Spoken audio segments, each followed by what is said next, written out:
a todos.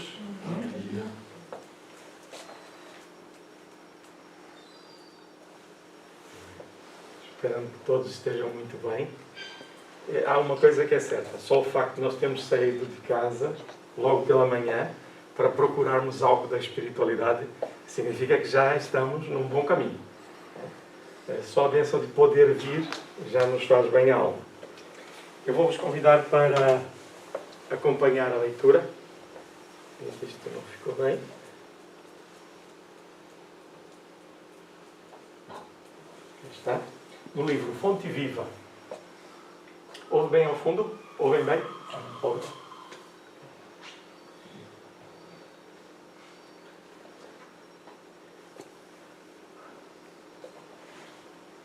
Eu fico surpreso de cada vez que nós abrimos o livro, porque eu costumo brincar e falar sério, né? Nós não abrimos ao acaso. Abrimos de forma aleatória, mas o acaso esse não entra aqui no processo. Depois, ao longo do trabalho, vão-se a perceber que esta mensagem tem muito a ver com aquilo que vai ser tratado. Então vamos provavelmente já iniciar o trabalho de estudo com esta leitura. Autolibertação. E Emmanuel, o Espírito, que faz os comentários aqui a alguns versículos do Evangelho, alguns do Antigo Testamento, vai buscar na primeira carta de Timóteo o seguinte versículo. Carta de Paulo a Timóteo. Nada trouxemos para este mundo e manifesto é que nada podemos levar dele. Paulo, quando escrevia para os núcleos nascentes, eram grupos familiares. As pessoas se reuniam e Paulo encontrava um ou outro que estava disposto a ouvir a mensagem de Jesus sobre o reino de Deus. Então Paulo dizia aquilo que também ele havia ouvido, porque ele não ouviu diretamente de Jesus, e esses núcleos então iam proliferando por onde Paulo andava com a sua garra, com a sua forma eloquente, mas profundamente amorosa, com que Paulo distribuía a mensagem de Jesus, acendendo e reacendendo esperanças. Então o que ele fazia? Ele escrevia depois para aqueles que ficavam nesses núcleos nascentes, ou até para alguns enviados, que eram pessoas próximas que depois ficavam a acompanhar esses núcleos nascentes. Por isso ele escrevia desta forma. Ele estava a procurar despertar a consciência, ou trazer à consciência o motivo pelo qual nós estamos nesta caminhada terrena, e em específico para aqueles seguidores. Eu digo isto porque é profundamente emocionante ver todo o trabalho a funcionar em nosso favor. Então, depois de Paulo ter escrito isto, Emmanuel vai fazer os comentários. E só para reforçar, eu vou ler novamente o versículo, em que ele diz: nada trouxemos para este mundo, e manifesto é que nada podemos levar dele. Para nós isto é perfeitamente normal. O grande processo é quantas vezes nós temos consciência disto para tomarmos as nossas decisões no dia a dia. As nossas reações se transformarão em ações quando dominarmos o processo. Então esta é uma verdade simples, porém nem sempre desperta nos momentos adequados da nossa vida. E é por isso que aqui estamos, né? Para reforçar, não eu, todos nós, para reforçar esta ideia. E Emmanuel comenta assim: se desejas emancipar a alma das grilhetas escuras do eu, as sombras, começa o teu curso de autolibertação aprendendo a viver como possuindo tudo e nada tendo, com todos e sem ninguém. Se chegaste à Terra na condição de um peregrino necessitado de aconchego e socorro, e se sabes que te retirarás dela sozinho, resigna-te a viver contigo mesmo, servindo a todos em favor do teu crescimento espiritual para a imortalidade. Um fito de vida, um propósito de vida. Lembra-te de que, por força das leis que governam os destinos, cada criatura está ou estará em solidão, a seu modo, adquirindo a ciência da autossuperação. A solidão, a seu modo, tem muito que se diga. Nós podemos estar rodeados de pessoas, em família, no trabalho, onde quer que seja, e se a nossa solidão for de ideais, por exemplo, nós podemos estar com muito ruído à nossa volta e vivermos em solidão. Por isso é que ele diz, solidão a seu modo. Consagra-te ao bem, não só pelo bem de ti mesmo, mas acima de tudo por amor ao próprio bem. Realmente grande é aquele que conhece a própria pequenez ante a vida infinita. Não te imponhas deliberadamente, afugentando a simpatia, pois não dispensarás o concurso alheio na execução de tua tarefa. Jamais suponha que a tua dor seja maior. Jamais suponha que a tua dor seja maior que a do vizinho, ou que as situações do teu agrado sejam as que devam agradar aos que te seguem. Aquilo que te encoraja pode espantar a muitos, e o material de tua alegria pode ser o veneno para o teu irmão. Sobretudo, combate a tendência ao melindre pessoal, com a mesma persistência empregada no serviço de higiene do leito em que repousas. Muita ofensa registrada é peso inútil ao coração. Muita ofensa registrada é peso inútil ao coração. Guardar o sarcasmo ou o insulto dos outros não será o mesmo que cultivar espinhos alheios em nossa casa? Desanuvia a mente cada manhã e segue para diante na certeza de que acertaremos as nossas contas com quem nos emprestou a vida e não com os homens que a malbarataram. Deixa que a realidade te auxilie a visão e encontrarás a divina felicidade do anjo anônimo que se confunde na glória do bem comum. Repare aqui o detalhe quando ele diz: desanuvia a mente cada manhã e segue para diante na certeza de que acertaremos as nossas contas com quem nos emprestou a vida e não com os homens que a malbarataram. E depois, deixa que a realidade te auxilie a visão. É o tema de hoje. É eliminar essa sombra. E encontrarás, eu estou repetindo, e encontrarás a divina felicidade do anjo anônimo que se confunde na glória do bem comum. Aprende a ser só para seres mais livre no desempenho do dever que te une a todos e de pensamento voltado para o amigo celeste que esposou o caminho estreito da cruz.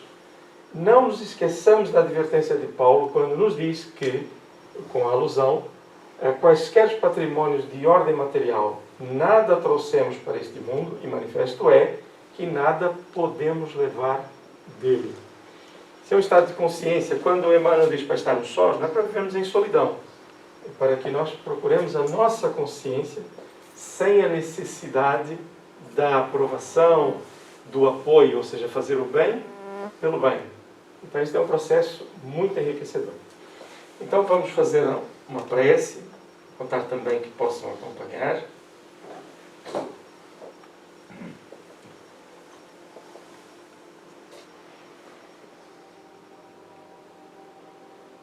Vamos unir os nossos pensamentos.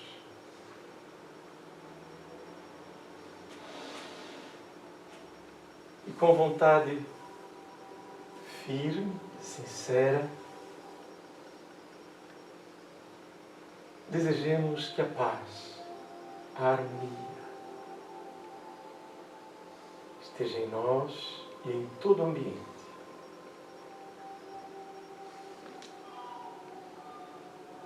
E com vontade também sincera e firme, que a presença de Jesus, com as suas virtudes de paz e de harmonia, nos envolvam a todos, em sintonia com aquilo que desejamos. Mestre querido, nesta manhã reunimos em Teu nome. Em tempos, Tu caminhavas entre nós na terra e vieste nos ensinar os caminhos para a libertação, para a autolibertação, para a verdadeira paz. E para isto conquistastes algumas almas. que procurando entender a tua mensagem, a redistribuíram.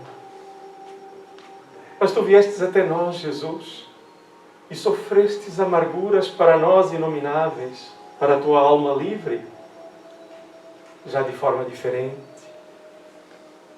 pois que tu nos compreendias as dificuldades.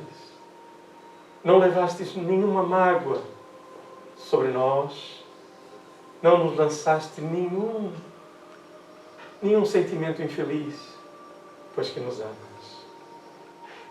E demorou muito tempo para compreendermos o teu pedido de paz para as nossas vidas.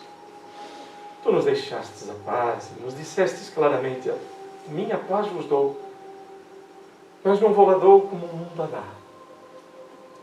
E hoje, cada vez mais, Mestre, nós vamos compreendendo a paz da consciência. Não que a vivenciemos, pois muito ainda nos falta, mas compreendemos o objetivo e a capacidade de a alcançar. Então, com alegria, nos reunimos nesta manhã, desejosos de que sintas a nossa gratidão e que permaneças conosco, abençoando os nossos melhores pensamentos, para que outros também possam beneficiar. Quer aqueles que convivem conosco em nosso lar, quer aqueles que no trabalho ou na ação social, ou em qualquer enquadramento, estejam conosco no dia a dia. Mas também, Senhor, aqueles que na espiritualidade hoje aqui vêm, como nós, procurar conhecer as letras da espiritualidade. Por isso a tua presença é importante entre nós. Nós agradecemos desde já, pois temos a plena convicção de que estás conosco. Iniciamos a tarefa então desta manhã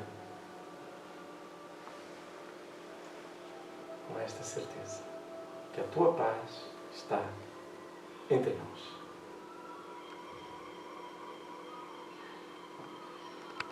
Alguém está a vir a casa pela primeira vez? Não?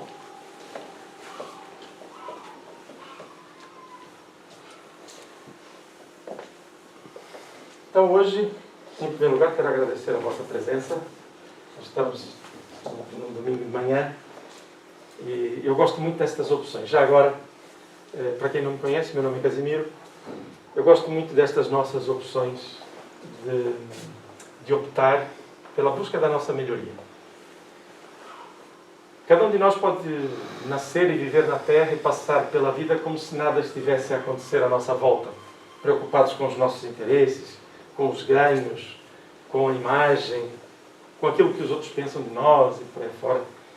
Só que a vida é tão fugaz que depois chega naquela idade em que nós começamos a fazer a contagem regressiva, ou decrescente, em que eu não sei se é a partir dos 50, ou dos 40, ou dos 60, ou dos 70, não importa, mas começamos a questionar, não é, a nossa vida, em que é que nós investimos. Então é aqui que é esse momento em que a gente começa a fazer esse balanço. E temos hoje muitas oportunidades de fazer esse balanço com uma consciência real do que estamos a fazer na Terra, para onde vamos e, afinal, por que é que viemos. Então vamos alargando esse nosso estado de consciência. E é por isso que estamos hoje de manhã aqui. Porque nós optamos por algo diferente. Nós queremos realmente melhorar. E isto é interessantíssimo. Nós poderíamos, por exemplo, imagine que em qualquer outra religião, fosse como fosse, ou qualquer dia da semana, ou em qualquer horário, nós poderíamos ir por uma consciência mecanizada de agenda. Olha, eu todas as quintas-feiras, ao fim do trabalho, eu não vou para casa, ou vou para casa rapidamente e vou ali para uma instituição para aprender isto, aquilo, outro. Mas, gente, reparem, hoje é domingo de manhã. É domingo. Então, o que é que isto empresta a cada um de nós? O gosto sincero de despertar, sair de casa, e eu sei que muitos o fizeram, olharam lá para fora, viram que estava a chover e disseram: que bom, está a chover. Olha que leveza, sentimos-nos tranquilos. Também haverá aqueles que terão dito: oh meu Deus, está a chover. Olha, eu por exemplo vim a pé e depois optei por vir de cá. Estava a chover, mas também poderia ter vindo a pé na mesma. Mas são essas opções, esse despertar de interesses é que nos fazem bem. Então só o facto de estarmos aqui já devemos ser gratos a Deus por podermos fazê-lo e também por já optarmos assim. Eu fico muito feliz por esta possibilidade. indo ao trabalho, nós já estivemos a ver aqui esta frase que ela é profundamente intimista e que vale para todas as situações das nossas vidas. Eu costumo usá-la por uma referência importante e profunda, né, que é a presença de Jesus na nossa vida, a colocar-nos questões destas para qualquer circunstância. Para quem é pai, para quem é mãe, quando os filhos saem de casa, se levarem esta mensagem, estamos a colocar, mas não é uma vez, né? Tem que se lembrar várias vezes. Estamos a colocar a mensagem profunda de independência e confiança no caráter dos nossos filhos. E para nós, em qualquer circunstância da vida, qualquer uma delas, qualquer decisão que venhamos a tomar, que nos adianta ganhar o mundo, se viemos a perder a nossa alma, a nossa consciência, o nosso ser. Então é interessante, porque isto vale para qualquer circunstância da vida. E quem nos disse isto? Foi o Cristo. Justamente dentro da mesma mensagem. Nós não levaremos nada da terra. Viemos sem nada, materialmente falando. Até as imagens do Facebook não passam para lá. Está vendo? As redes sociais, as coisas não passam. Então, esta frase é uma frase de referência para a vida. Então, eu sugiro que a gravemos na nossa mente. Daqueles chavões, né? Nós temos muitos ditados populares. Este não é um ditado popular e é uma afirmação, uma pergunta profunda para cada momento. Tá bem? Por isso é que volta e meia vão vê-la aqui. Então, nós vamos fazer um estudo muito interessante. Entretanto, apesar de eu estar a fazer esse introito, nós vamos precisar de ritmo, mas não podemos falar e passar uma mensagem que alguém não a apanhe. Então o que é que temos de fazer? Falar, vamos conversar, Já eu não percebi esta parte. Se tudo estiver dentro do tempo possível para conversarmos sobre os detalhes, o faremos. Está bem? Mas é importante que estejamos cá e que alguma dúvida a coloquemos. Está bem? Ou alguma situação que queiram corroborar. Então, compreendido? Sim? É que depois não vale reclamar. Eu gosto muito no final do trabalho. Olha, você disse ali uma coisa que eu não percebi muito bem. Né? Só que aí já é em particular. E às vezes a dúvida de um é dúvida de outros, ou quiçá de todos, porque eu posso perfeitamente não ter esclarecido como deveria, ou até ter feito de forma incorreta. Então, estejamos à vontade. O trabalho é de todos. Então, complexos e projeções. Eu posso garantir que todos, ou praticamente todos, aqui já conhecemos estes conceitos. O que fazemos muitas vezes é aplicar para os outros ou aplicar só para nós. Vamos trabalhar isto de forma a aplicar benevolência sobre todos os processos, conosco e com o próximo. Qual é a vantagem? É que, de forma genérica, como Jesus também fazia, a referência do trabalho é isso, a mensagem é para todos. Então, não está a apontar o dedo, olha, você é assim, você é assado, não. Isto é um conceito. E cada um de nós tem todo o tempo do mundo para refletir, porque Deus tem tempo para nós, para refletir e alterar aquilo que entendamos, que já estamos em condições de alterar, ou que vamos fazer um esforço para isso. Então, vamos falar com o apoio de Joana D'Anjos, obviamente. Aliás, é ela quem fala, nós apenas estaremos a transmitir. Complexos e projeções. Está no livro Atitudes Renovadas. É o capítulo 8, portanto merece estudo. E Joana diz assim: procedentes dos comportamentos ancestrais e dos conflitos que se esculpem no espírito, quando a conduta se fez caracterizar pelos desastres morais, eis que ressumam dos arquivos do inconsciente pessoal as marcas danosas em forma de complexos e projeções da imagem. Ou seja, procedentes dos comportamentos ancestrais. De outrora, os somatórios das nossas experiências acabam por marcar de forma danosa a vida de hoje, se assim o permitirmos. Estamos a falar de uma forma geral. Imaginemos que estamos a estudar o mundo dos outros, mas que nos interessa a nós estudar o nosso também. Em psicologia, complexo é um sistema de pensamentos reprimidos cujo valor emocional pode gerar comportamentos patológicos. Permitam-me dizer aqui uma coisa. Esta definição é dicionário e por si só ela já é tendenciosa. Né? Mas vamos ver como é que Jung trata a questão do complexo. Porque a questão de complexo e de complexidade, de coisas mais elaboradas, não vinha para a psicologia ou a psiquiatria, mas passou a vir com um estudo de Jung. Ele diz: os complexos são agrupamentos de conteúdos psíquicos carregados de emoções. Quanto maiores são a emoção e o campo de associação, mais forte é o complexo. Ora, nós temos uma carga negativa sobre o complexo. E é isto que vamos tentar perceber se vale a pena ter uma carga negativa ou se vale a pena abrir o leque para perceber os complexos. Então, neste conceito de Jung, vamos ver aqui um pouco atrás, procedentes dos comportamentos ancestrais e dos conflitos que se esculpem no espírito. E onde é que estão os conflitos? Então, o mundo diz para eu fazer uma coisa, a minha educação diz uma coisa, mas eu tenho uma série de registros emocionais cá dentro, no inconsciente. Okay? Então, quando nós estamos a ler aqui Jung, é só fazer aqui uma pequena referência. Quando Jung vai estudar os complexos, nós não vamos tratar de psiquiatria nem de psicologia, está bem? Porque Freud dividia o consciente e o inconsciente e trabalhava nessa base, era por aí. Quando Jung vai trabalhar, já baseado também em Freud, o que é que ele faz? Ele pega a questão do inconsciente e vai trabalhar o individual que está em nós e o coletivo. Ou seja, como é que nós trabalhamos essa relação? O mundo diz-nos uma coisa, estamos inseridos, o nosso íntimo diz outra, ou está em harmonia e por aí fora. Quando Jung quer descobrir realmente como é que o mundo interage nesse tal inconsciente coletivo, o que é que ele faz? Ele vai buscar coisas externas. Ele faz uma experiência no início do século XX, mesmo no começo, muito interessante.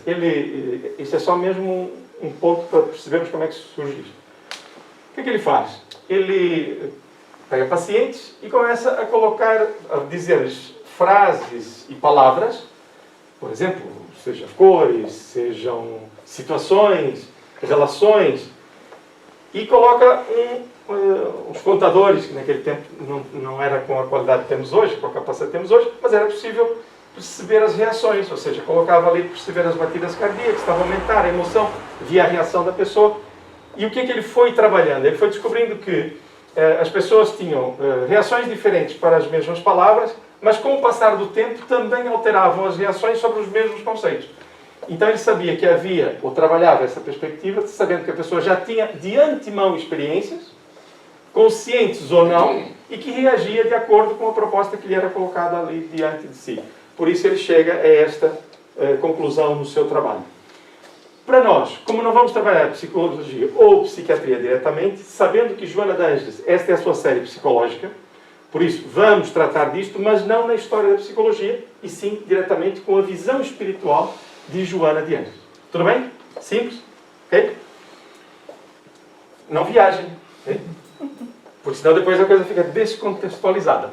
Então, dentro disto, do que vimos Joana iniciar o processo das ideias, ela diz assim: é comum nos portadores dessas debilidades, este conflito entre a experiência anterior e aquilo que o mundo nos diz hoje e o nosso querer de hoje, esse conflito está estruturado por causa das experiências anteriores. Então, é comum nos portadores dessas debilidades examinar o próximo como se ele fosse um espelho no qual a imagem própria apresenta-se inversa, refletindo as suas lamentáveis feridas espirituais.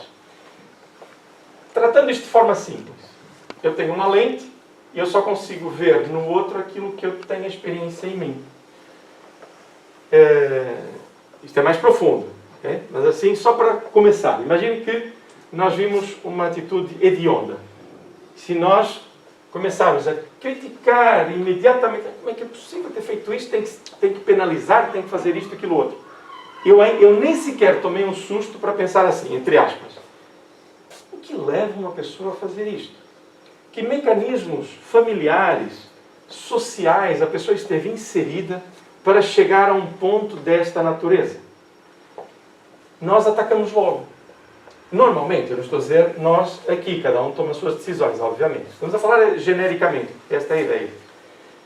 Ora, nós conseguimos enxergar facilmente o mal no outro Porque nós já o vivenciamos. Por exemplo, só para termos uma ideia do que são, o que é a ancestralidade das nossas experiências, alguns aqui poderão dizer que não, porque já são espíritos mais libertos, ou se calhar nem passaram pela Terra antes. Mas, por exemplo, colocamos aquela música africana com aquela batida ritmada, mais grave, que é mais envolvente, que o som envolve, e começa ali a fazer aqueles batuques e por aí fora. Se a pessoa se abster, ou se abstiver, se quiser, do ambiente que está e começarmos a ouvir aquilo, o nosso corpo começa a entrar no ritmo. E porquê? Porque nós já temos essa experiência. Agora coloquem-nos diante de uma música sublime para o nosso padrão. Atenção, porque a espiritualidade diz que o nosso sublime ainda está muito longe da grandiosidade dos planos espirituais superiores. O que acontece? Nós temos que nos ambientar. Se estamos agitados, precisamos acalmar, senão nem conseguimos ouvir. Se eu estiver a dizer alguma barbaridade, digam-nos, não é? Então, aquilo que nós não temos grande experiência, para nós é mais difícil entrarmos no processo. Se eu começar aqui a falar, por exemplo, das trevas, como é que os espíritos obsessores prejudicam, o mal que fazem, toda a gente percebe. Criamos imagens. Agora, quando começamos a falar, olha, nos planos superiores, um processo reencarnatório pode durar 200, 500, 1000 anos. E os encarnados, nesses planetas, nesses ambientes superiores, não se desgastam, até comunicam diretamente com os que estão desencarnados. A sua vontade é sempre de servir, utilizando a matéria para melhorar o ambiente em que se encontram e ser solidários e ajudarem outros.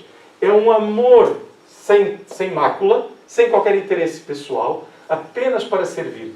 Para nós não é muito fácil, a não ser que a pessoa esclareça muito bem, né? Não é muito fácil perceber a emoção. Porque eu vou passar 1000 anos, nem pensar, sem problemas, só com vontade de ajudar, e muitos nem querem receber ajuda. Isso para nós confunde. Agora, se falar de coisas negativas, para nós é fácil. Porque nós já vivenciamos, já passamos por lá. Isto não é ruim, faz parte do processo, da nossa experiência de vida. Então, nós o que é que fazemos? Olhamos o próximo com lente de quem sabe, porque já vivenciamos. Então, o que é que fazemos? Olhamos para o outro, vemos os erros dele, mas estamos a ver claramente. O que nós não fazemos é perceber que esses também são enganos que estão gravados no nosso inconsciente. Não é que o queiramos fazer hoje. É que são as nossas sombras de ontem. Mas também não é problema, porque nós às vezes ficamos com a ideia, e é muito comum no nosso meio, mas mesmo muito comum. Mas quando ouvirem uma palestra, ou alguém fazer algum comentário, algum estudo, não sejam uns picuinhas. Atenção, eu sou nos estudos aqui, porque tem que ser, né? Mas no dia a dia não sejamos picuinhas. Mas é muito comum ouvir assim, nós perdoamos e esquecemos o passado. Não. Nós não esquecemos nada. Nós arquivamos. Quando nos apercebermos disto, vamos ter outra consciência do tamanho real da nossa dimensão enquanto espíritos. Não é que sejamos gigantescos, é que somos muito maiores do que aquilo que imaginamos em termos de história. Então, nós arquivamos. Está tudo arquivado. Uma pergunta que podemos fazer a nós é, está bem arquivado? Nos escaninhos da alma, que são aquelas gavetinhas, né? Aquele símbolo dos contadores orientais, né? Nos escaninhos da alma, está tudo dobradinho ali? Eu abri, está tudo arrumado, as experiências, ou ficou alguma ali maltratada? Então aqui a lógica é perceber que nós arquivamos. São conceitos que só nos permitem compreender isso, senão não compreendemos. Mesmo para quem depois está a ver nas redes sociais, a falar de espiritismo por aí fora, se não compreender a reencarnação, o progresso individual, sem perda de experiências, não é esquecimento, sem perda de experiência arquivada, é muito difícil compreender isto. Então o que é que nós fazemos normalmente? Fazemos isso, olhamos para o outro e vemos os seus defeitos. O que não reparamos é que esses defeitos também estão em nós. Senão nós não os veríamos, nós nos questionaríamos. Por consequência disso, ou seja, olhar no outro como se fosse um espelho inverso, ou seja, ele é mau, eu sou bom, é outra questão. Por consequência, as observações sempre representam aquele que se dedica a fazê-lo. Ou seja, eu estou a ver, o que eu observo representa-me, porque eu sei fazer aquela leitura. Então, Por consequência, as observações sempre representam aquele que se dedica a fazê-lo, ao ver-se em forma oposta ao que pensa de si mesmo. Ou seja, nós, para além de acusarmos os outros, entre aspas, ou vermos nos outros aquele aspecto negativo, ainda atribuímos a nós o processo inverso. Ora, assinalando pela culpa íncita na consciência, é normal que a todos considere como se a ele próprio fora. Ou seja, o que nós acabamos por fazer é uma simbiose, né? Nós entramos num processo, recuperamos os nossos arquivos, mas ainda de forma inconsciente, é o que nós acabamos por fazer, e estamos a viver algo que no fundo só serve para nós melhorarmos. Por mais difícil que seja o problema na relação, é sempre um processo educativo. Porque se eu vir o erro no outro, e eu sei que para muitos de nós não é fácil, porque a gente pensa que o tempo é curto, como é que isto vai se aguentar a vida toda? A vida toda é curta. Qualquer experiência que tenhamos, por mais difícil que seja, é a nossa escola.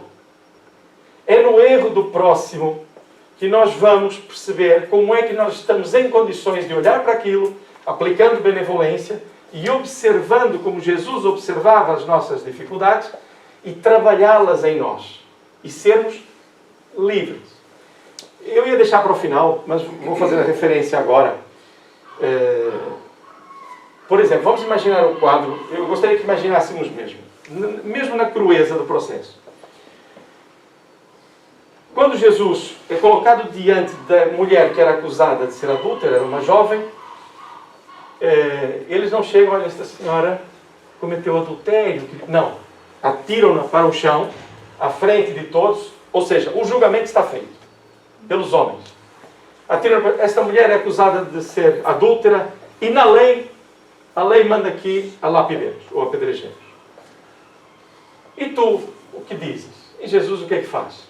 Faz silêncio. Ele conhece-nos. Aquela mulher é atirada, primeiro, infelizmente, eu não gosto muito do termo infelizmente, não gosto não, é que não gosto mesmo, evito ao máximo. Mas era a nossa condição que era, primeiro, não valorizar a figura da mulher como um ser humano que é. Era um objeto. Então, logo ali o processo. Depois, a descarga daqueles homens, da sua raiva, das suas insatisfações, a querer lapidar a jovem por ter cometido um erro segundo os processos da legislação religiosa. Muito bem. Então, Jesus o que é que faz? Ele faz silêncio.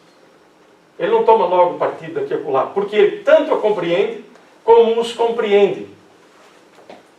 E nós, quando estamos a estudar o Evangelho, o que é que nós fazemos muitas vezes? Nós estamos a criticar os que queriam lapidá-lo. Quando, em boa verdade, num exercício do estudo do Evangelho, nós podemos assumir cada posição para perceber como é que cada um pensaria, por que pensaria daquela forma e aonde é que poderia modificar os seus comportamentos e, como base, os seus valores íntimos. Então, quando estamos a estudar o Evangelho, não sejamos os tais críticos também. Para nós é tão fácil. E entra aqui o processo até nessa base. Então, quando estamos a olhar para imaginar a cena, então Jesus o que é que faz? Faz silêncio e, segundo os escritos, põe-se a escrever no chão com o dedo. É óbvio que ele estava ali à espera. Alguns dizem que ele escrevia, as pessoas liam o que escreviam, iam saindo. Não importa. O que importa é que naquele tempo, Jesus permitiu que cada um fosse despertando a sua consciência sobre o motivo real por que é que queriam lapidar aquela jovem. Por que estavam com tanta raiva daquela jovem. Então ele deu esse tempo. E conforme está no Evangelho, os mais velhos foram saindo primeiro.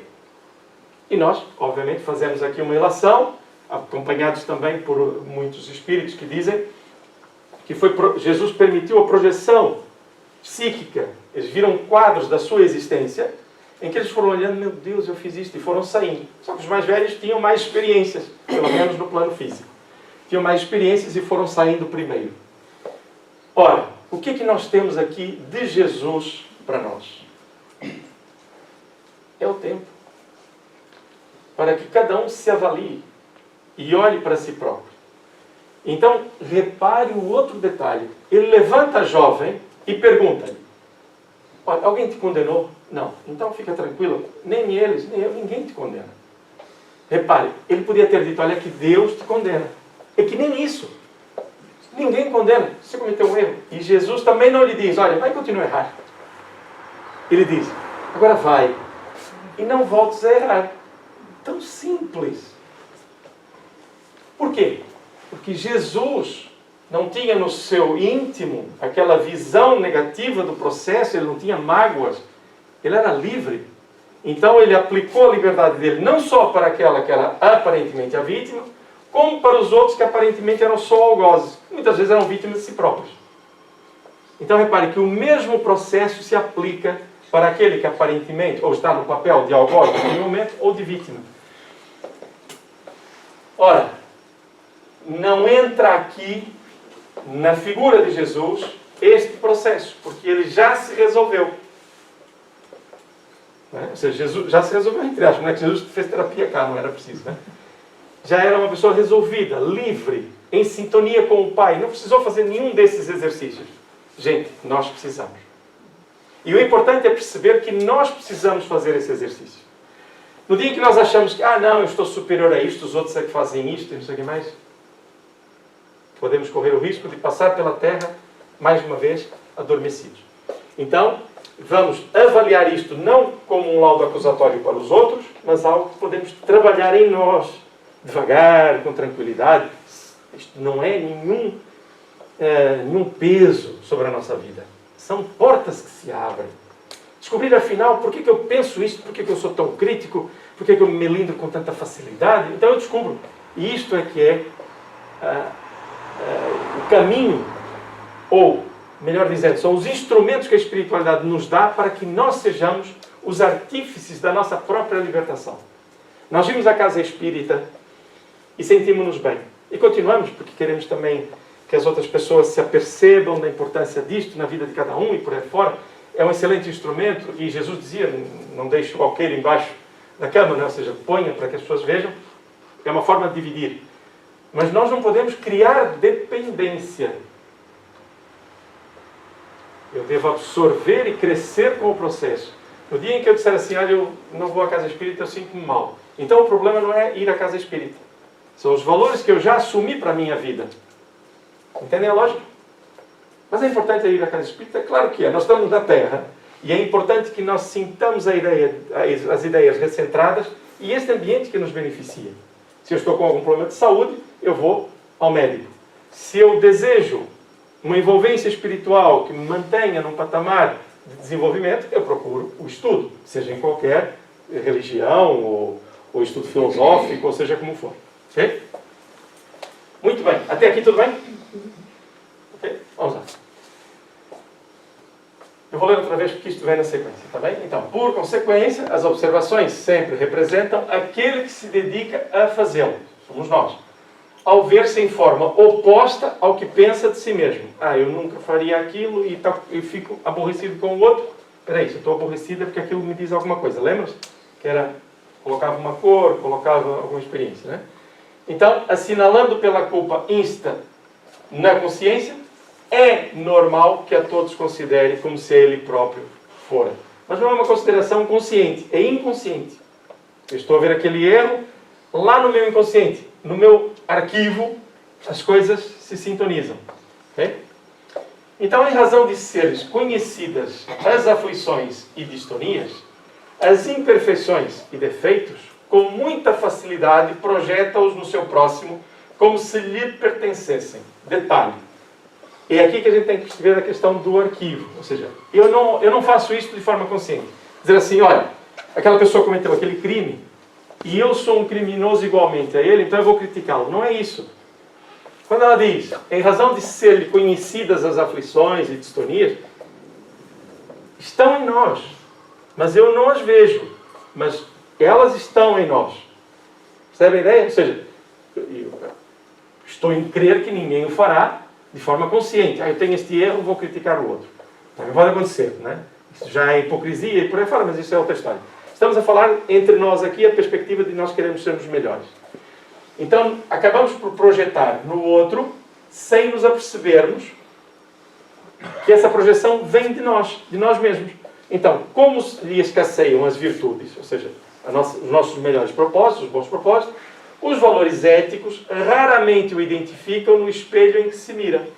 Ou seja, como eu estou ainda muito embaraçado com as minhas sombras, eu identifico rapidamente os problemas dos outros e perco tempo. Porque eu devo estar a trabalhar são as minhas virtudes. E como não as identifico, e temos muita capacidade, mas não identificamos, acabamos por projetar apenas isso, o que nos faz muito mal. Então, repare aqui o detalhe. E isto é importante, gente. Não é o vazio que nos completa. Eu tenho determinado vício, ou determinada tendência. Eu vou combater o vício e a tendência. Certo. Mas como? Indo contra?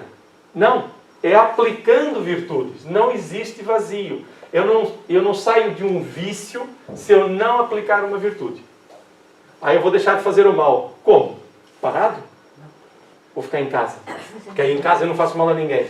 Gente, ficamos malucos, não é? Entre aspas, não é? Então o que fazemos? Aplicamos o bem. Saímos de casa na mesma, mas vamos fazer o bem. Eu estou a falar de forma simples. Porque muitas vezes nós ficamos nas lutas contra as nossas emoções sem nos apercebermos que precisamos de uma ação contrária. Quando nós entramos para a doutrina espírita, outro engano nosso muito comum. Achamos que, conceitos que trazemos de trás, que o karma funciona para nós pagarmos as nossas dívidas. Né? Tendo em conta que o dharma é o caminho e karma é o processo em que nós somos devedores, o que é que nós fazemos? Mudamos a lei de talião. E como é que nós mudamos a lei de talião? Era olho por olho, dente por dente. Agora nós somos muito softs. Olho por olho, dente por dente. Isso é horrível. Isso é a guerra. Meu Deus. Então aplicamos o quê? O karma. É a mesma coisa. Então, você feriu, vai ser ferido. A lógica não é essa. A lógica é, você fez mal, faça o bem. Mas se você não fizer o bem, significa que você ainda está no caminho de fazer o mal, então você sofre o mal para ver o quanto mal ele faz e você não desejará fazer ao próximo, porque você sentiu em si próprio. Então, façamos o bem para que o mal não precise nos reeducar. Eduquemo-nos com o bem. O processo é simples. Então, esse é um dos equívocos nossos. Volta e meia, enquanto espíritos, que ele morreu, ou então sofreu aquela dor porque fez mal. É facto que alguns dos programas da nossa existência passam por coisas desta natureza, mas desde que nós já não precisemos da lição, ela não aparece. Mas a pessoa tinha que passar por aquilo. Mas, gente, se tiver a fazer um bom trabalho e inverter o processo, já está educado, é como os nossos filhos. Nós dizemos assim, quem diz, não é? Atenção, esta semana não vais fazer isto, eu sei que tu gostas muito disto, mas é para você perceber que cometeu um erro, vai ficar sem isto. 2, 3 dias depois, nunca façam coisas muito longas, eu sei que isso é um erro tremendo.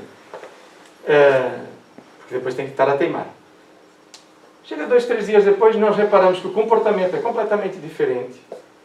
Tomou consciência. Por que que nós vamos levar o assunto até o fim? Porque somos teimosos. Mas isso somos nós. Deus não. Deus é Pai. Ele ama-nos. E sabe que se o processo do bem nos corrigiu, colocou valores em nós para o novo movimento, não tem necessidade do castigo reeducativo. Não é necessário. Então apliquemos amor como Deus coloca em nossas vidas. Ok? Ora, voltando aqui. E por quê? Porque nos escasseiam as virtudes. Quanto mais virtudes tivermos, melhor vamos ver o mundo e ver o próximo. É muito interessante. É tão simples isto. Tão simples. Quanto mais eu me envolver nas coisas boas, melhor eu vejo os homens. Eu vou fazer aqui uma referência. Aliás, não vou fazer porque Joana vai falar à frente. E aí nós vamos fazer uma referência. Quando se trata de um ser mesquinho ou atormentado, agora cada um de nós coloca-se no patamar dentro disto. Ok? Não é os outros, não. Quando se trata de um ser mesquinho ou atormentado, projeta o seu complexo, inconsciente ou não, de inferioridade, porque é o tal complexo, está lá, né? Retratando o outro de maneira infeliz, conforme se sente, e não de acordo com a realidade da observação. Estou a ver o facto, isto é tão comum, a pessoa diz uma coisa, ou acontece uma coisa, e nós tiramos ilações. A pessoa disse isto por isto. Mas este por isto, eu não sei. Sou eu a tirar uma ilação de acordo com os valores que eu tenho. E nem nos apercebemos disso. Daí tantas confusões que a gente tem na vida. Olha, mas você não me ligou, disse não sei o quê. Não, eu não fiz isto por causa disso. Oh meu Deus, eu passei anos a pensar mal de si. Depois tem o orgulho, né? Se a gente aceita ou não. Na hora a gente não aceita. Né? Certa feita, eu vou dizer isto, né? Vai ficar gravado, mas pronto. Certa feita, um dos meus filhos está sentado à mesa, eu estou a 3, 4 metros, e nós temos que gravar essas experiências para a nossa vida. E havia lá uma situação qualquer que eu queria ver alterada, a situação não se alterava, e eu disse, olha, aquilo eu não quero que se faça assim, aquilo já pedi várias vezes, papai, posso falar? Pode, depois de eu terminar. Tal. Terminei, agora pode falar. E ele disse, pai, eu fiz isto, por isto, assim, assado. E ele tinha toda a razão, mas toda. Só que ele falou com muito mais maturidade do que eu, porque esperou, tranquilo, né? E o que é que a gente aprende com as coisas? Aprende a ouvir. Perceber que do outro lado tem uma lógica. Eu estou falando de uma coisa nossa do cotidiano. Todos nós temos isso no trabalho, no transporte, no trânsito. Meu Deus, no trânsito nem se fala. Então, se nós gravarmos essas pequenas experiências na nossa vida, nós vamos aplicar para outras. Ouvir antes de fazer afirmações que nós, em boa verdade, desconhecemos, porque está na vida do outro. Né? Okay? Então, nós muitas vezes, se tivermos esse comportamento mesquinho e atormentado, somos nós que fazemos uma alteração da realidade de acordo com os nossos valores. Não vem mal ao mundo, é só mudar. Não é? Vale para todos nós. Agora, quando se é pulcro, ou seja, está mais pura de pensamentos, não tem nada que o incomode, quando é pulcro e organizado, admirador da ordem e do belo, vivenciando os valores edificantes com facilidade, então projeta-se, identifica noutrem esses conteúdos, embora possa também assinalar algumas das deficiências que ele possui. Ninguém é cego, mas vê todo o potencial e por aí fora, vê ali um equívoco aqui ou acolá, e diz assim, tudo bem, o senhor vai corrigir. Normal, não faz ninguém ruim na vida. Tudo bem. Porque nós, às vezes, queremos que o mundo seja perfeito à nossa medida. Nós somos imperfeitos, então o mundo vai ser perfeito. É simples. Okay? Então, se tivermos esta característica, vamos ver as coisas boas. Os primeiros, eu coloquei ali que é para fixarmos isto, não é? Os primeiros, que são os mesquinhos e atormentados, sempre assumem a postura de vítimas ou de mártires, quando não aceitos, fugindo para a astúcia com que buscam mascarar os conflitos, tornando-se hábeis na censura e nos comentários maliciosos. Este já é um patamar patológico. Ele diz assim, então, está tudo bem? Só se for consigo, porque olha, me fizeram isto, aquilo, outro. Já está de mal com a vida. Atenção, de vez em quando está de mal com a vida, ok. Agora, estar de mal constantemente é patológico. Ver negatividade em tudo, eu estou em sintonia com com a minha experiência lá de trás, aquilo que está esculpido pela experiência do passado. Só que depois, aqui, o que é que nós fazemos? Como não somos aceitos, as pessoas comentam, não, calma, a coisa não é assim. Então vamos nos vitimizando. Então, como é que você está? Estou como Deus quer, a vida está assim, dá-me isto, aquilo. Não, como é que você está? Esse é o teu corpo. O meu corpo está meio doente, mas eu olho, tenho saúde mental, eu estou bem. Mas se eu aplico a vontade de me vitimizar, então eu estou doente. E isto é um comportamento. Por quê? Porque as pessoas não aceitam que eu seja um crítico, então eu sou uma vítima. Porque o mundo não me compreende.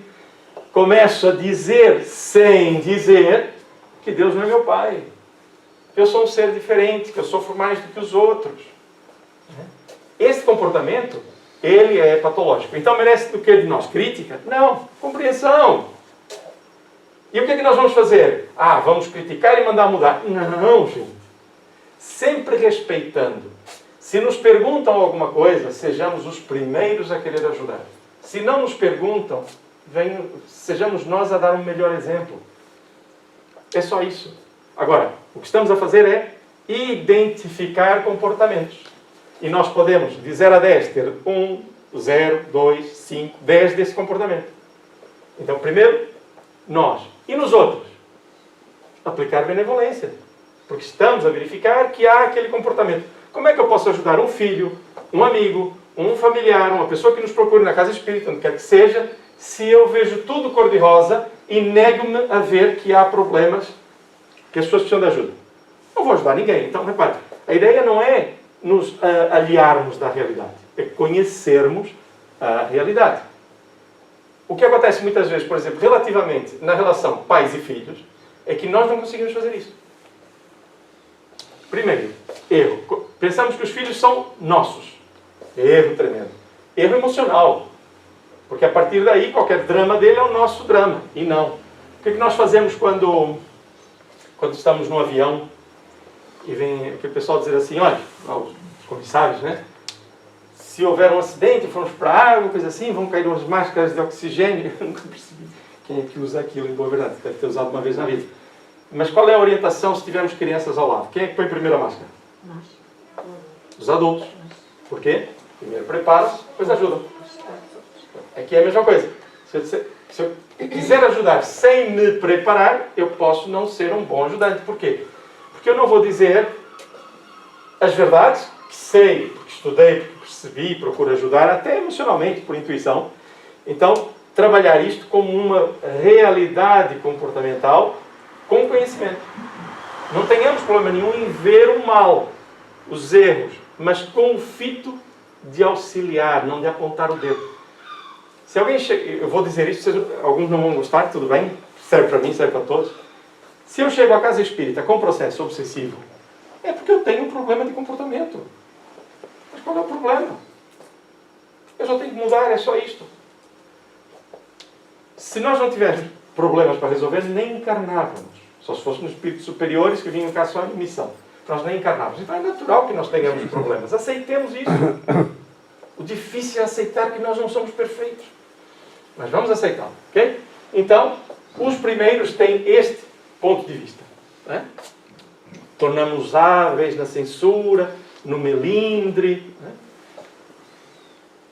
Facilmente, ainda os primeiros, comportam-se de maneira contrária à realidade interior. Ou seja, eu sinto isto, mas como eu estou numa fuga espetacular, eu finjo que não sou assim, comprazendo-se em exibir as ulcerações íntimas dos outros, porque as vejo muito bem, sei como é que é, eu tenho cá. O que lhes parece minimizar o autodesamor. Parece, porque falta amor por si próprio para crescer. Então, o que lhes parece minimizar o autodesamor, os conceitos depreciativos que formulam de si mesmos, sem se aperceber. Okay? Nós estamos a projetar nos outros, mas no fundo somos infelizes. Quando eu sou muito crítico dos outros, eu não sou feliz. É que não sou mesmo. Às vezes sentimos cansados.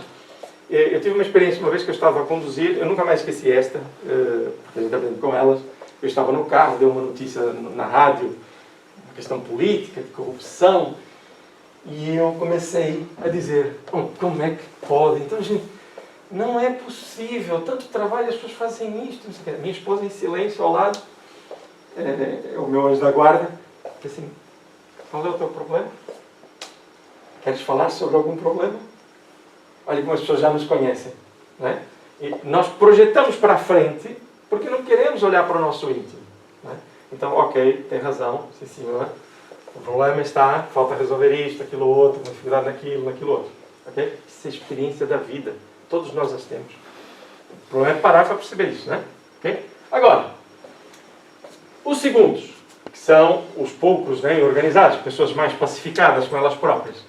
Então, os segundos, em face de viverem desarmados e afetuosos, não se fixam nas deficiências daqueles com os quais convivem e, quando as detectam, volto a dizer, não é que não as veja, comprazem-se em exaltar-lhe as conquistas logradas, ou seja, está melhor, estimulando-os ao prosseguimento dos tentames em busca das vitórias sobre as dificuldades. Ou seja, quando vimos alguém que está a vencer as suas dificuldades, esta lógica, que bom. Não é fixar na dificuldade. É no potencial e no que tem sido feito. Muita gente chega na casa espírita, melhora, e depois diz assim, muito obrigado. E é uma realidade, gente. A pessoa deve agradecer a si própria. Ele deve agradecer a Deus, aos benfeitores espirituais, é facto. Mas a si própria, essencialmente. Porque quis mudar. Fez o esforço, aí as coisas melhoraram. É porque fez algo diferente. Então, essa é a mudança que é preciso valorizar em cada um. Mas ele continua. Os complexos no comportamento sempre reflete, complexo, ok? Aquela tal questão do passado, hoje está sedimentado, tem que ser alterado. Então, os complexos no comportamento sempre refletem a sombra dominante no ser. Repare o detalhe da sombra. Ou seja, o meu eu está com uma sombra, que são esses complexos, coisas mal resolvidas, ok? Que tenta ignorá-la. Esse é um exercício. Impedindo-lhe o enfrentamento com si mesmo, o que a diluiria facilmente por incorporá-la à sua realidade. Vamos voltar ali. Enquanto assim procede, age como alguém que não considera a necessidade do autoconhecimento para a descoberta dos recursos que facultam o bem proceder, o ser feliz. Olha o detalhe aqui. Eu sinto que as minhas emoções não são boas, tem coisas que eu não percebo. Então eu não as enfrento. Eu escondo-as. Ou finjo que não tenho. Ou luto contra elas.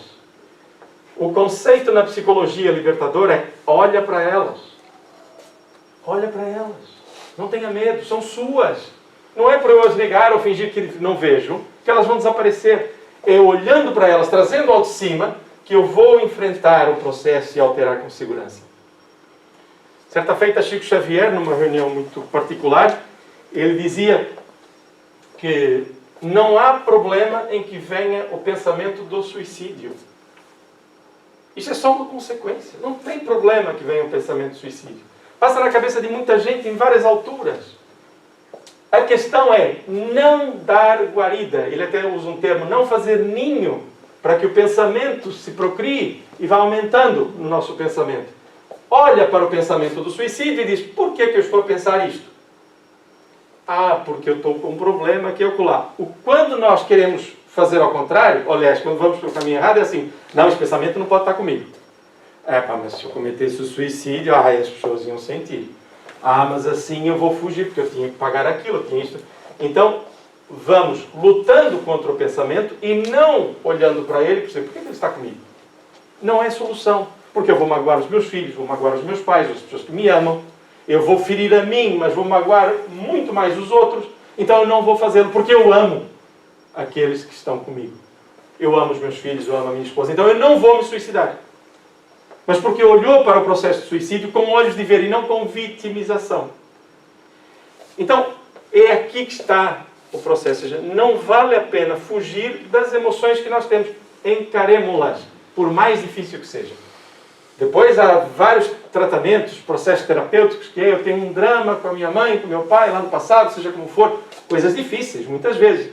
E quanto mais nós queremos apagar, mais eles lá estão.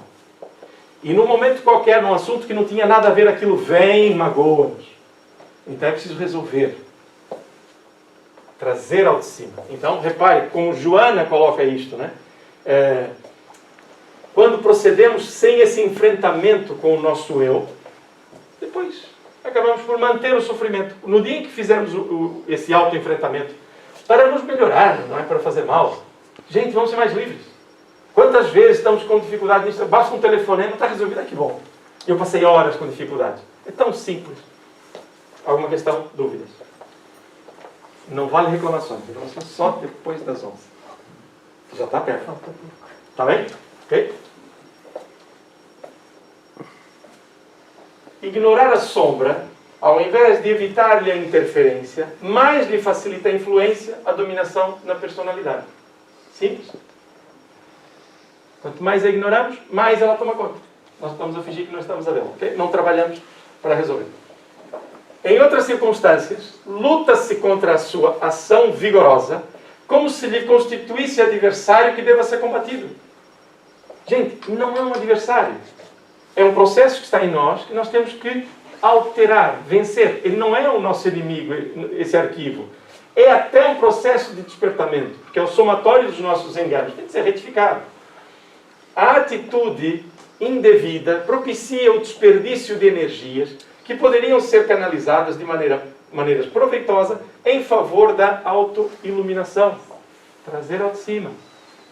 Aí eu tenho que combater essa tendência. Colocando novas, não esquecer isto. Não é só combatê-la.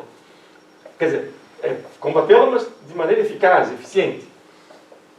Aquele que assim procede, essa luta, é semelhante a alguém que empurra um objeto que se encontra sustentado por um mecanismo elástico e resistente, que reage a qualquer impulso na razão direta da força que lhe é direcionada. A mola para lá ou para cá. Né?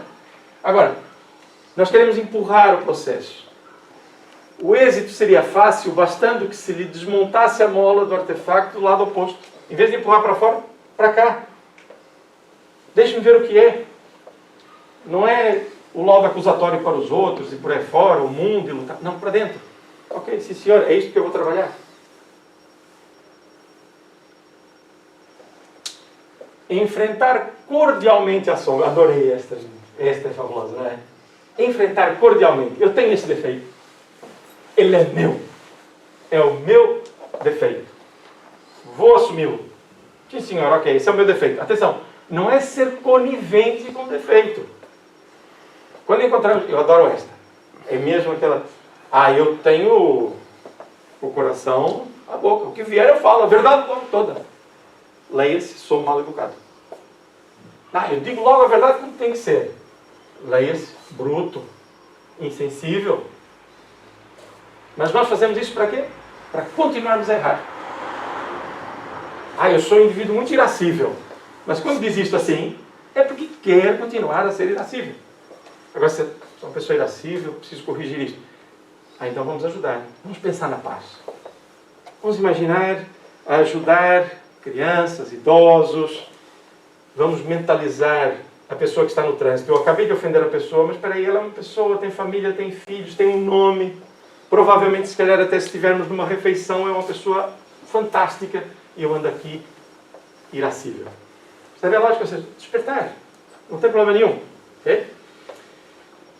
Então, enfrentar cordialmente a sombra, considerando a parte integrante da conduta, ou seja, ela faz parte, constitui recurso psicoterapêutico eficaz para diluí-la mediante a integração eixo ego-si mesmo. Isto merece aqui outro domingo, ou vários domingos, né? Mas essencialmente a questão deste eixo ego-si mesmo, ou ego-self, é o estudo que se faz também, conhecido por Jung, em que nós temos o nosso eu, a nossa essência, filhos de Deus, nosso espírito. Depois temos o somatório das experiências que se agregam a esse nosso eu. Dependendo das experiências, umas mais perturbadoras, outras meramente de interesses até materiais, e que nós dizemos muitas vezes, magoou. Às vezes não magoou o meu eu, porque o meu eu é superior a isso. Magoou os meus interesses, as minhas experiências. Então o meu ego é esse conjunto de experiências que devem estar em sintonia cada vez mais com o profundo eu. Ora, para fazer esse ajuste, essa integração, é importante que nós não lutemos vigorosamente contra o defeito, mas que cordialmente olhemos para ele e o alteremos. Tudo bem? Os complexos desse modo revelam-se problemas que se agravam nos caracteres presunçosos, tiranos de si mesmos, disfarçáveis de honoráveis e retos. Ou seja, a coisa vai se tornando grave quando é assintosa sobre o próximo. Okay? Aí já estamos a falar processos mais difíceis. No cotidiano nós fazemos o mesmo, mas mais soft. Aqueles que assim procederem constituem elementos perniciosos no grupo social em que se encontram. Referir isso é importante, porque às vezes nós, isto é comigo, eu sou assim. Mas nós tornamos perniciosos ao meio. Okay? Então aqui já a pensar também no próximo. São fiscais impiedosos dos outros, censores rigorosos das falhas alheias, que lhes são normais e as arremessam nos demais por se julgarem merecedores da consideração que se atribuem sem qualquer crédito para tanto. Entra aqui o processo de hipocrisia. Né? A gente vê isso em algumas áreas e elas são muito fortes. Seu companheiro autenticamente... detalhe. Para encerrar, isto vai ser mais seguido, a orientação direta do nosso comportamento. Ou seja, nessas mensagens espirituais, nós temos o quadro geral do processo, como é que está. No final, a orientação, ou seja, vá por aqui. Ou seja, você já percebeu como é que funciona?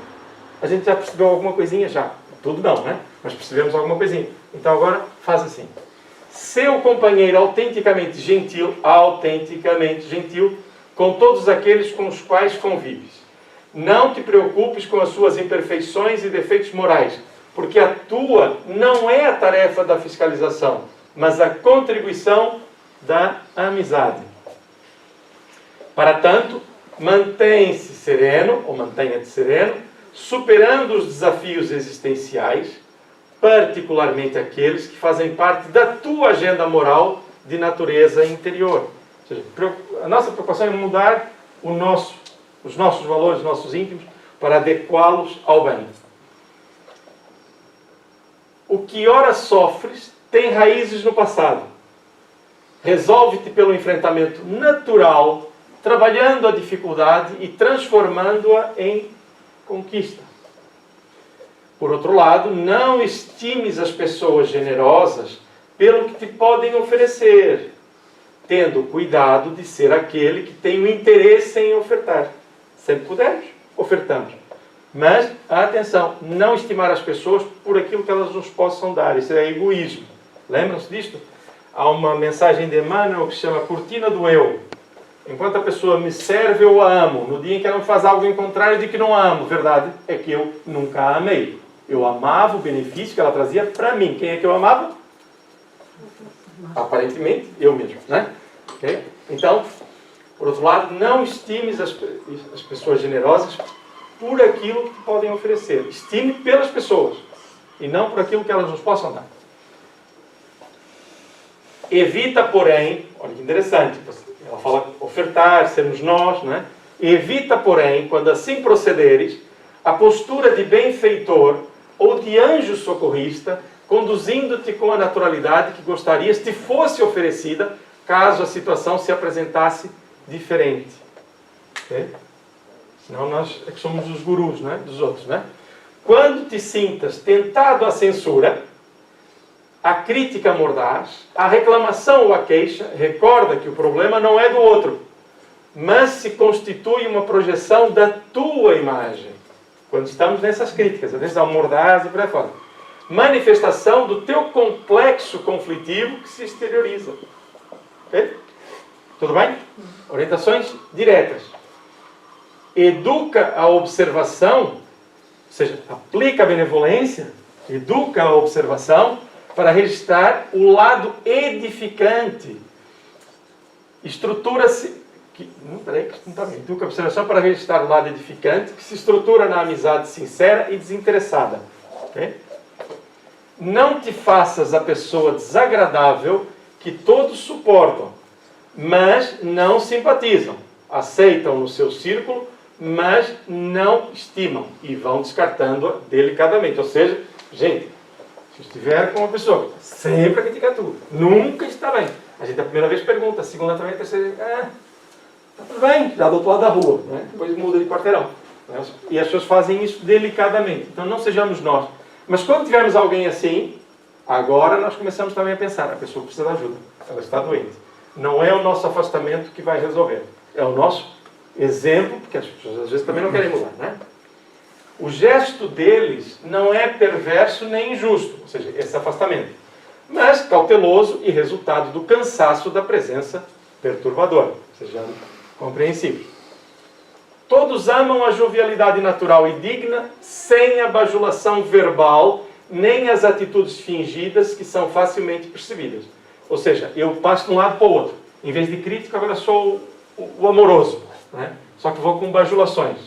Não funciona. Temos que ser honestos. Os elogios são extremamente importantes para a motivação e por aí fora, quando sinceros.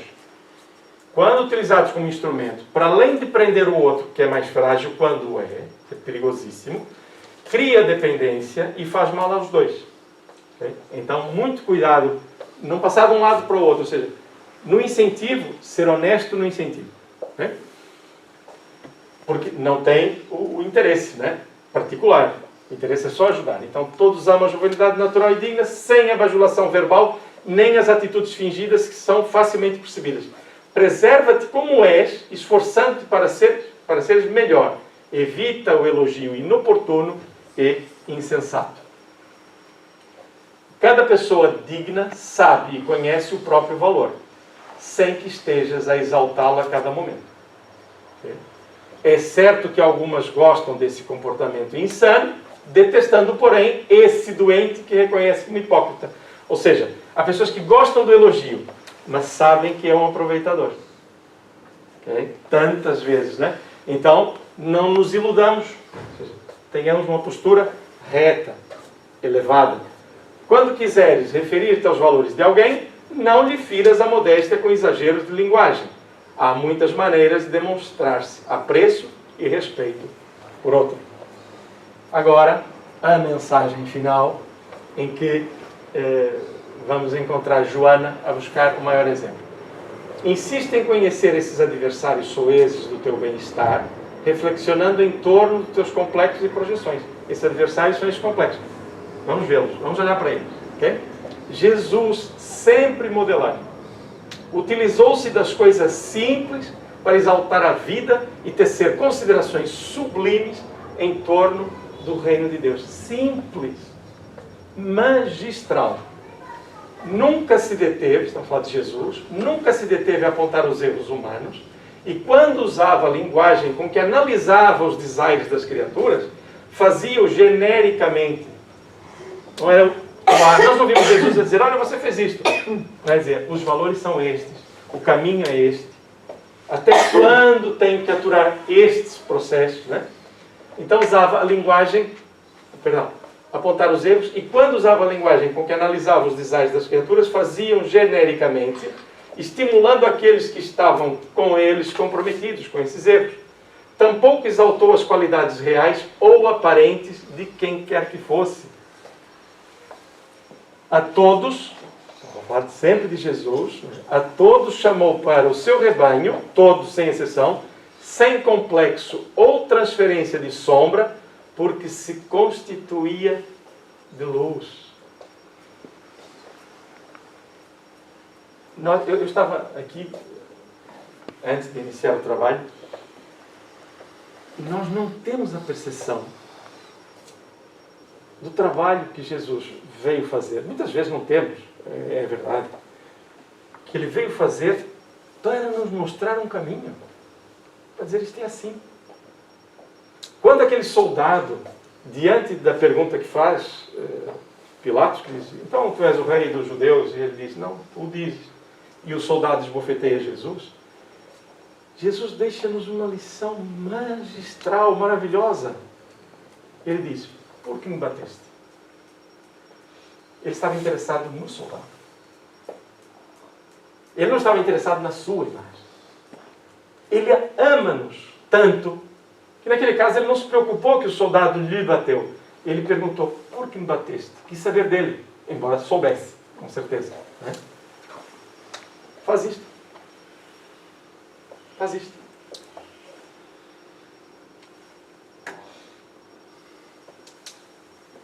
Jesus transformou isto nas coisas mais simples. Deu exemplo. Nós hoje temos a possibilidade, e Jesus foi claro quando ele disse que nós não compreenderíamos a sua mensagem, então ele enviaria um Consolador. Esse Consolador vem no conjunto dos espíritos superiores que nos trazem mensagens desta natureza, da natureza que vemos no Evangelho, no Livro dos Espíritos, que nos trazem a perspectiva do ponto de vista espiritual, ao detalhe. E também outros que encarnaram para trazer grandes avanços na psicologia, psiquiatria e inclusive para o nosso conforto. Mas o Consolador prometido, esse que nos esclareceria, está aqui, são estas almas. Então Jesus fez, mostrou o caminho e hoje, com outras condições, percebendo a reencarnação, a imortalidade da alma, a lei de progresso, a existência, facto mesmo de Deus, a pluralidade de mundos habitados, todo este conjunto se movimentando, nós conseguimos compreender, então, as experiências do passado que estão arquivadas e, se não bem resolvidas, em forma de complexo, que nos desajusta. Então, nós hoje conseguimos perceber isto. Então, quem é que nos abriu portas para perceber isto, permitindo até que estivéssemos aqui, em boa verdade, no nosso próprio esforço? Jesus. Porque senão andaríamos ainda no plano terreno, né? Para não utilizar termos mais fortes, andaríamos pelas coisas da terra. Dúvidas? Questões? Dá para aplicar isso na nossa vida? Esta é a grande pergunta que que nós precisamos fazer para nós próprios? Pergunta e conclusão. Dá para fazê-lo? Dá? Então, vou só encerrar com isto. É muito importante que nós aceitemos as verdades espirituais para que as possamos aplicar. Quando ainda relutamos, significa que não as interiorizamos. Quando formos chamados à refrega, para as colocar em prática, ainda não as aceitamos, não as praticamos. Então, se já aceitamos, interiorizemos com o máximo de consciência para aplicar em todos os momentos da nossa vida. Está bem? Então, muito obrigado. Passou um bocadinho da hora, mas este é o último domingo do mês e gostaria de fazer referência que estes trabalhos públicos aqui só retornarão agora dia 22 de agosto. Está bem? Nós vamos ter aqui este interregno da primeira quinzena de agosto, portanto, dia 22 é que se retorna. Portanto, para a semana não há, para a outra também não. Dia 22, então, temos o estudo público. Tudo bem?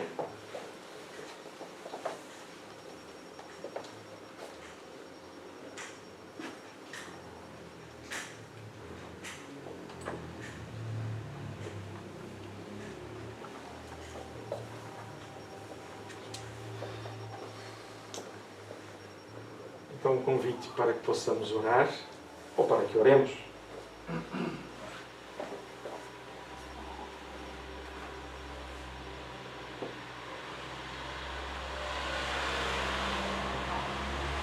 Quando iniciamos o trabalho, nós intimamente e verbalmente convidamos Jesus para estar conosco e nos abençoar o encontro. Então agora vamos apenas agradecer. Agradecer-te, Mestre querido. Tentando visualizar a tua presença entre nós, como outrora, nos mercados, nas estradas, a ombrear conosco.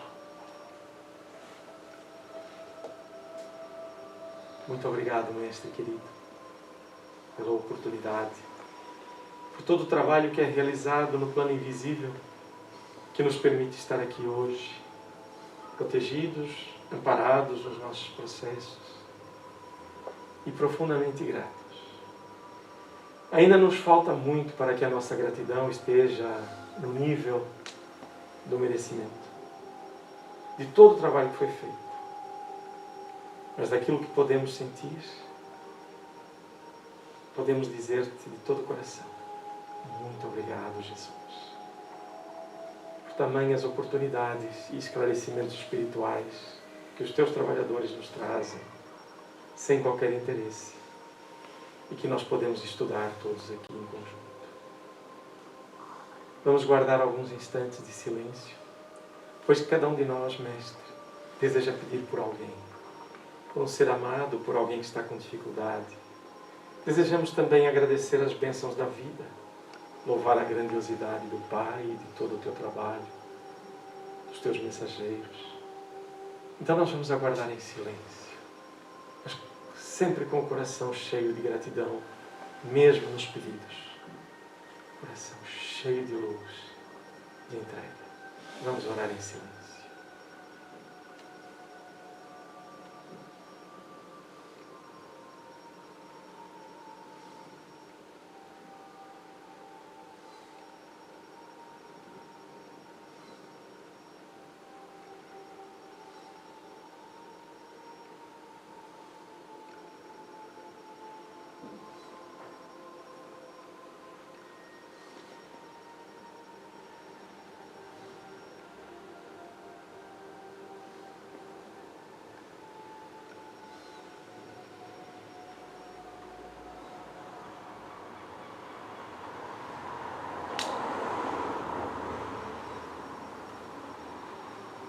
Em conjunto, Mestre, depois das nossas rogativas, das nossas explanações mentais e emocionais, desejamos dirigir as nossas emoções para todos aqueles que ainda não compreendem ou lutam mesmo contra a tua mensagem de paz para as nossas vidas.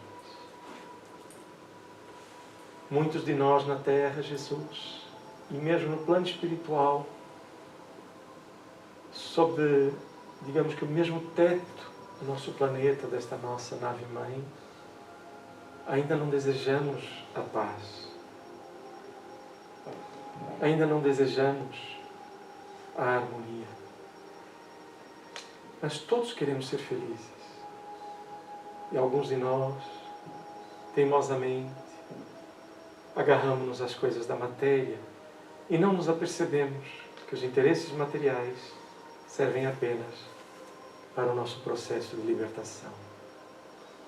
Por eles todos, Jesus, nós te pedimos uma chuva de bênçãos, de luz sobre todas as regiões mais difíceis nos dois planos da vida.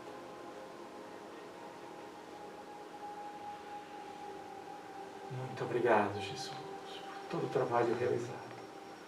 E acompanha-nos de retorno aos nossos lares, aos nossos compromissos, abençoando os nossos melhores propósitos e auxiliando-nos na vigilância necessária para detectar os nossos enganos e para que os corrijamos em Tua companhia.